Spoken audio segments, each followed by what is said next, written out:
Hello pandas and welcome to what I considered a very exciting day. Why? Well, it's the day we turn most of this chunk into cash. Most of it. Now I already started the day and took all of the bottles in. Didn't bother to share that because why? It's the same thing every time. It was okay. But it's time for the scrap.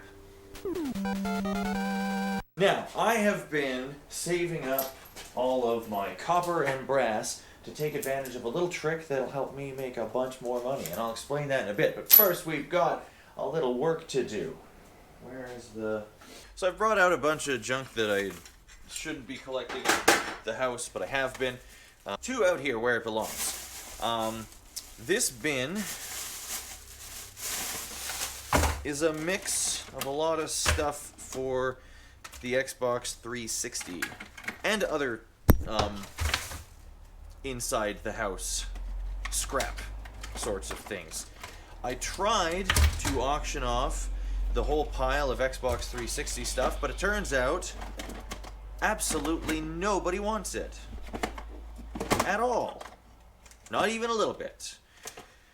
And I guess that's not a huge surprise, because the truth is the Xbox 360, for a couple of reasons. Number one, they had that really poor CPU cooler design, which caused pretty much guaranteed all of them would eventually fail. The red ring of death or yellow screen of death or whatever it was. So they would definitely eventually fail. So the console itself was not very reliable. But Microsoft has been super good at making all of their consoles backwards compatible. So you could just get a better Xbox, an Xbox One and Xbox One S, Xbox One X, Xbox Series X, Xbox XXX. You could play all of the 360 games on any of those, and they're much more reliable than a 360 console. So that explains why people are throwing the consoles out. But I still have been finding them and grabbing them because they've got to be worth something, right? Not necessarily. But I'm separating them all into their own little box, and we will test them and try to sell them later. Whether it'll work or not, I have no idea. But for that reason, we got to keep the cords and everything separate. And then once I've got all that stuff properly divided, I think this is Lenovo. This laptop actually came with a power cord. Well, we can't scrap that one either. And we of course can't scrap the Sega Genesis. Laptop goes in the pile of laptops. And there we go. That's all the non-scrappable stuff. What even is this? And we've also got this bin, which is where I've been throwing the mixed, unsorted, uncleaned wires and other bits. Oh, that's stainless steel. Yeah, it's just been... This is the Snickle Fritz. Got a garbage bin now. Okay. This is going to take a minute. So here is the plan. This is the pile of unsorted wires. I'm going to go through and clean all of those with my handy dandy snips. I don't think that's going to be terribly interesting, so I'm just going to take care of that with a little YouTube magic. One bin of wire. Nice. And then the next thing, see that? It goes with that. Is this happy little fellow? It says stainless, but it is magnetic. So it's not the high grade stuff. Oof.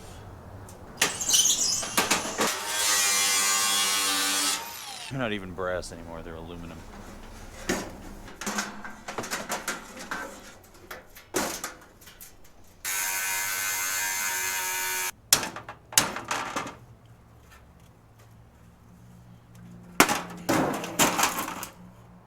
Trash. Pretty small pile, really. And that's all the stainless. A pretty good pile, really. So I'm going to load that up real quick because I think that's pretty much everything we need to process. Let's go. Alright, That's the whole pile. Now, it may not look like much, like we've had much more full truckloads before, but this one is all the copper and brass. So we're gonna learn some things because I'm not sure how they feel about ammo brass. These should probably be in there.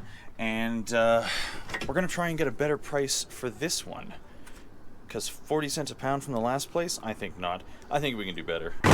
Oh, and a couple motors and a couple batteries. Let's do this thing. Well, that's not a bad load, but you know what would make it even better? Making it bigger. So before we go to the scrapyard, I have a scrap contact that has a few extras that he wants us to take in, and I couldn't be happier. So let's. He's not gonna want to be on the show, but I will show what we get. But I can't wait to see. You know you're in the right place when scrapyards from other towns bring theirs to the same one. This has created an unexpected problem. Bam. Now, see here. This came with a handful of batteries, that's great, and so much wire. However, I didn't expect there to be so much. Now this place closes in about an hour, and unfortunately so does Pick and Pull. And there are a couple pieces I was hoping to grab out there. I thought we'd do a little side quest at the end of it. But we need to get this done. Clippers, don't fail me now.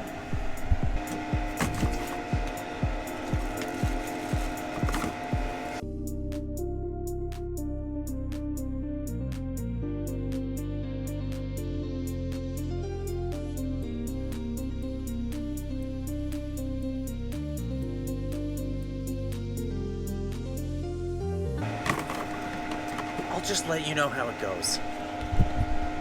Just in the nick of time. Barely. I think I'm going to be in there past closing. Let's see what we see. What do you think it's worth? What do you think?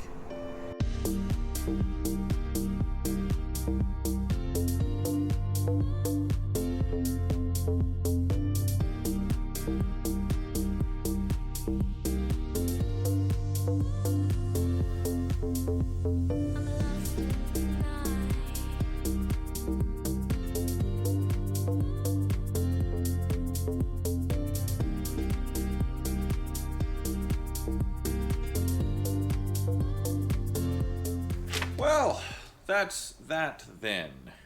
Are we happy? Yeah. I don't have cash because they just changed, there's some new bill and they're not allowed to pay people in untraceable currency. So, we came off with what would have been $300.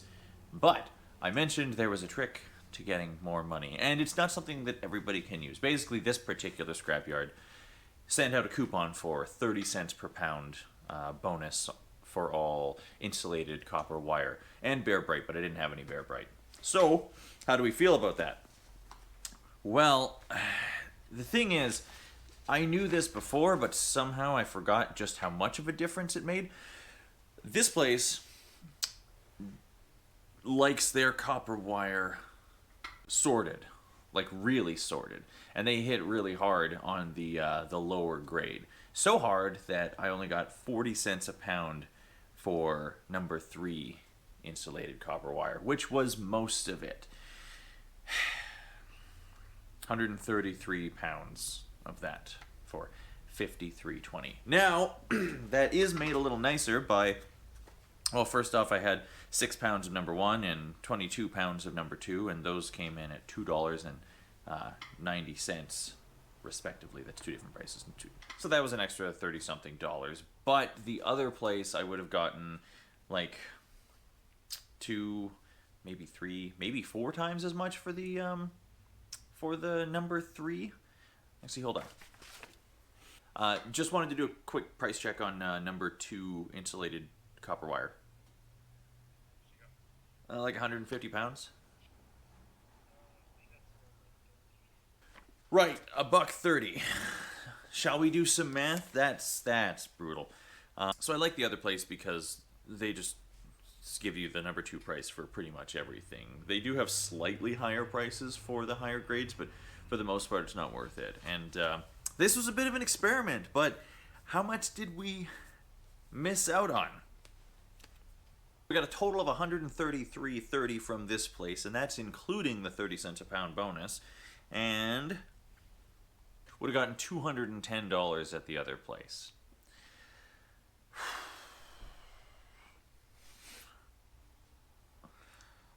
Almost twice as much.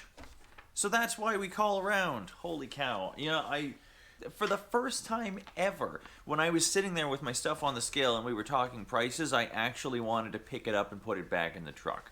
Because I asked him, and he said 40 cents, but the thing is, it was like 20 after 5. You know, they were staying open. There was 4 of them there, and like, that is not the right position to argue for a better price, let me tell you what. But I learned my lesson. You gotta call around. The other prices were fine. We got almost $100 in brass, and then like 50 for the batteries, and then the copper number 2 we got like $50 for. In the copper rad we had 5 pounds, and it was $1.75 per pound for that. So we got $8.75. That's not bad. But the other place was $1.80. Other than that, the stainless, I regret to inform us that was a huge waste of time. It took like an hour to take that thing apart, and unfortunately, because it was magnetic, they graded it as steel, just plain old tin. And they didn't even buy it from me. They didn't like give me anything for it, which is pretty rough, to be honest. So I got $3 for that stainless steel hose and the other couple of pieces, and that's basically it. Nothing else interesting going on there. So you win some, you lose some, I guess? I don't know. I'm probably going to make some sort of clickbaity title like, did I get ripped off? Or maybe I won't. Maybe that's... But I don't want to be like calling out any local scrapyard or anything. It doesn't matter. They pay what they pay. They all have different buyers, and we all have the freedom to sell it to whoever we want. So... they are still the best place for batteries and rims. And something else. I can't think of what else. I am far too pressed. The stainless steel barbecue, complete waste of time, waste of space, waste of an hour, and not to mention grinding wheels and whatnot, and then clipping the ends off of that wire. If they were going to give me number 3, I should have left it all the way it was, and gotten 40 cents a pound for all that stuff too. The way it stands, it feels like that was a waste of an hour, which sucks because that was very, very kind of my friend to save all that up for me. I hope he doesn't watch this video. I wouldn't want to disappoint him.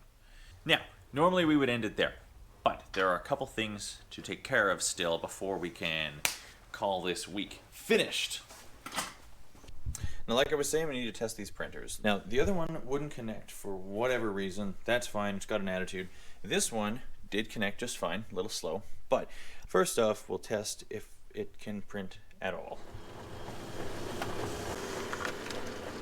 It's really fast. I don't know a lot about printers, but I think this means the magnetic heads are dirty and they just need to be cleaned. So that is what it is. They also both give off a burning, smoky smell, which is not great. And this one actually had a little smoke coming out of it right at the top.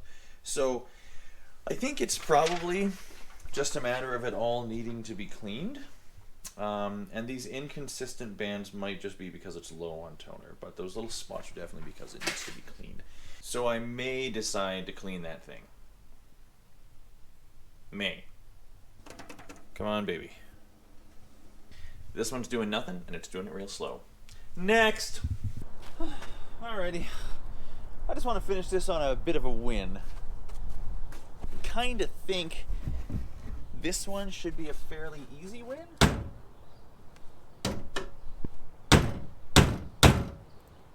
Yeah, I don't want to spend a long time whining about it, but truthfully, I do feel a little ripped off. And I got no one to blame but myself. This must be what it feels like to live in a smaller town where you don't have options. Anyways, back to the easy win. I went and picked up a a replacement key. At least it matches the numbers, so hopefully... Yeah. That is perfect. Cost me 10 bucks. Which is twice as much as ordering it online, but I don't know what shipping would have cost, so whatever. I gotta get into this with the drill.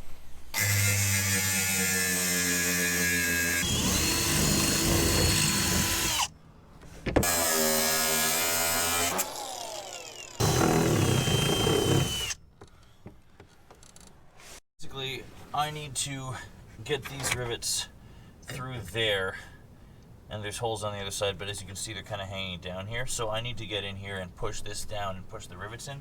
So if I could get you to like lift this up and this way. Yeah, that's perfect. Well, almost perfect. If you could push it a bit. Yeah, there, yeah. Perfect. I think we're done. Looks good? I think so.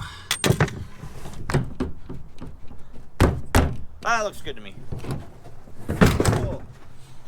I just gotta wash her up. Thanks, Quinn. Yep.